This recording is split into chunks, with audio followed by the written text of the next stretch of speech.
Well, they do have ETC for that big front line. They could go to the double warrior. Sonya's still on the table. They could go for that Thrall Sonya for heavy engage. And yes, both Falstad and Vala have good escape with the vault and of course the barrel roll. But this is going to be a really tough early game, I feel. They aren't going to send anybody in here, so wow, just walk in, establish dominance on the territory, and take the rest of the Shambler. Seed advantage is going to fall heavily in favor of King of Blades Alpha. Oh no, Tomster actually gets a kill there onto Sray, looking for Goku as the next target. The cleaves are huge, back behind the wall, in a beautiful start to this game for King of Blades. And it's working out brilliantly, up to 92. 8 more are needed, but Tempo realizes it's the case, and they can look to try to capitalize on this situation. Tempo Storm just cannot deal with the poke. They like the Brightwing pickup has allowed them. Look at how many Li Ming and Greymane just throwing out spells left and right there. The polymorph going to ensure Arcane Flare. The inner circle damage from Zix actually takes out Greymane. Yeah, okay, I didn't think so. So oh wow, Zix taking so much damage. The wall is down, and Tomster is just doing trying to get that go for the throw. Here it comes. Got him. Oh my God! That was beautiful bait there with the disengage, turning around, throwing out the flask, and then confirming the kill there, waiting for that symbol to go over his head. Tomster, I told you, he is the player to be looking out for. He was just styling on Zix. Now they're going to decide to make the rotation up here, but the Rue coming out, not being capitalized on the side of Tempo Storm. Sray taking a lot of damage, Jake. Sray does need to get out there. He's cast the Entomb at that last moment in a two-man maul, but there is no follow-up. The disengage is here. Zix in the front line with a single poly. But again, Tomster actually going to get barely not rooted by the boss. Going in deep, doing a ton of damage, takes out KO, but not before he falls himself. 2 for 1 in favor of King of Blades Alpha. Big Queen's Curse on the collusion, but he's getting body blocked into the wall. Sray's waiting to respond, but the Mosh on 2 targets. The follow-up not quite here. Queen's Curse will be cast. No, not in time for the interrupt, and they do lose more members here. Brightwing is down. The strafe of Goku as he disengages from the Terror. Going to be enough for him to escape here, but the Plant Terror will be picked up for King of Blades. When it comes to this map. In a lot of these situations, I almost just wish we had Peekaboo. I mean, the Arcane Flare has gotten them, or the Barrage got them a couple kills. Look at that but without Peekaboo, they don't know where they are, and Sray just gets melted like he's nothing. It's one of those situations where we were talking about it. It's just like you have that much harass, you have solo tank Leoric. Phase shifting in, giving that shield to Soldier, who they use the Mighty Gust on immediately, but they've just spent so much and they took so much damage on top of it. Yeah, they definitely took too much harassment, and they're still looking for core, even though it's only got 25% health. That's going to be crucial. Here comes the Entomb.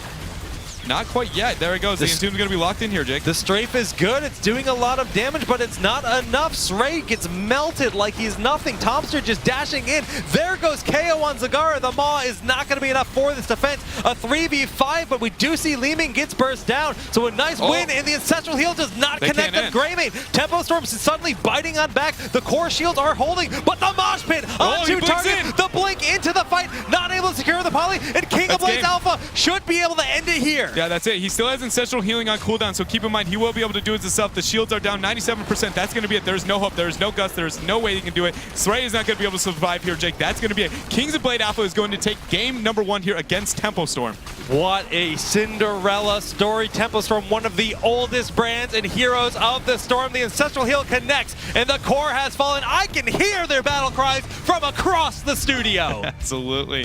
I mean, well-deserved, honestly. I mean, I've said it enough, and I don't think I'm going to harp on it anymore. I just feel like they had the better comp, and it wasn't even close. But realistically, it just felt like a lot of the teams didn't build him to be able to deal with her. It was just like, we're going to take it to deal with Lunara, but then we're going to like take downs that don't deal with Lunara. Giving the edge to King of Blades Alpha, just 4 more away. They should be able to get the first Punisher of the game. And we see Tempo Storm has decided to back away, realizing if they caught out of position and the Punisher jumps on them, it could be lights out. But can they re-engage successfully? Stray should have that hook back available, and he'll be looking for a prime target like Frozen X. Really aggressive rotation by Collusion. Their Iron Skin is going to be coming out. I don't know if it's going to be enough. Sray trying to get onto Tomster, and both teams kind of dancing around each other really heavily. That's the enduring growth and the rampant growth coming out from the side of... the hook the barely bucket missing. Doesn't connect. Look at the health bars, though. Overall, Tempo Storm is slowly falling behind because Zix can't keep up with that until he gets tidal wave. He has no competition, but Collusion. Oh, nice roots there, keeping Collusion alive, and we do see the Wisp will scout out the location there.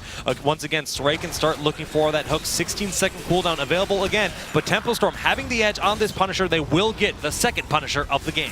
Okay, level 13 picked up. Everyone has their talents. The power spike is here, and Sundering just on Sonya. Ancestral Heal going to be needed to top him off, but where is it? It is going to cool down for one more second, but Thrall gets burned down by Srey in the front. Putrid Battle having a huge impact, but a three-man Maw coming down, but Talking Trees not able to survive Collusion, running away from Goku. The slam takes him out, and even with a huge Maw, they just cannot capitalize off it. For them to try to catch up in experience in this game. A full up down, but the hook there onto Tomster. The burst not sufficient, and the heals come out from Malfurion. A beautiful blizzard raining down, and the interrupt there at the last moment before Sundering connects, but it does go into the back. Maw on 0 targets, a huge Ancestral onto Srey, and it's just a big team fight win for Tempo Storm.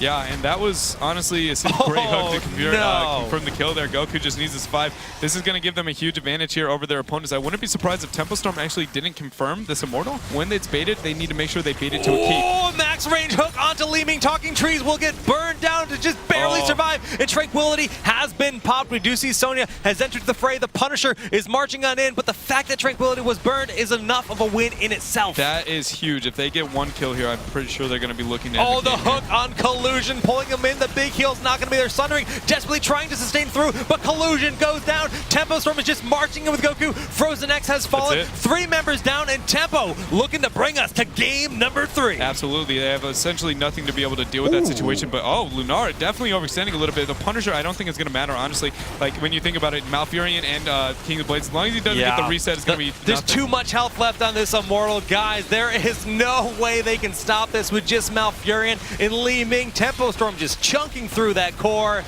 Game number 3 coming on up. Absolutely. I think a lot of that came down to the draft. I don't know if this is 100% a statistic, and I haven't been able to look it up quite yet, but I am going to say that I think Sonya has a 100% win rate, and I mean, it's not a big deal. Is that enough to dissuade you from running Vikings? It's Vikings. It's 100% Vikings. Oh, he's calling it. There it is! Baylog, Eric, and Olaf, the Lost Vikings, will be played for the first time in this tournament on Towers of Doom by Tempo Storm. This is an elimination match. Only one team can advance to the playoffs from here, and one team will be going home with a defeat. They gained a lot. Also, keep in mind, Li Ming with that harass on turrets, even better. It's like having a Sylvanas when it comes to this strat, but the 5-man collapse. Oh, yeah, they're getting on Ziggs very quickly. The flip on in, and Ziggs will end up going down here. A big pickup for King of Blades Alpha early. On the side of Tempo. I just absolutely love it. Oh, looks like KO might be losing Eric here. Oh, just too slippery. The additional rain.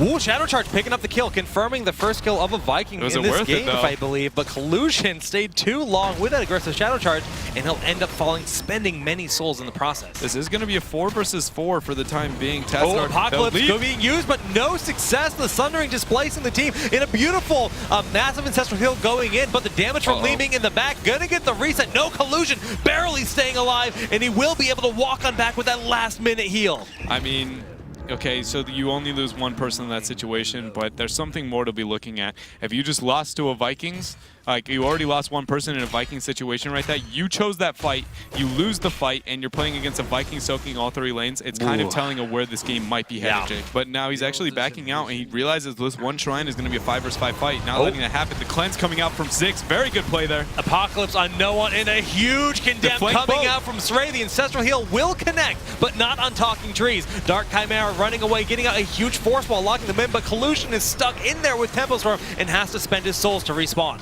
Absolutely, that was really well done. Now he's got one going to cap the shrine here. We have KO using those Vikings to the best of his ability. Yeah, it's interesting. They actually decided KO move everybody forward on those Vikings rather than backing up. Oh, Disintegrate and Sundering. Not going to be enough to kill Tommy as he goes in with a huge heroic leap, but he will end up falling. Dark Chimera saves himself, but cannot save Diablo, and the double warrior composition both have gone down. And they're just getting poked down a little bit too much.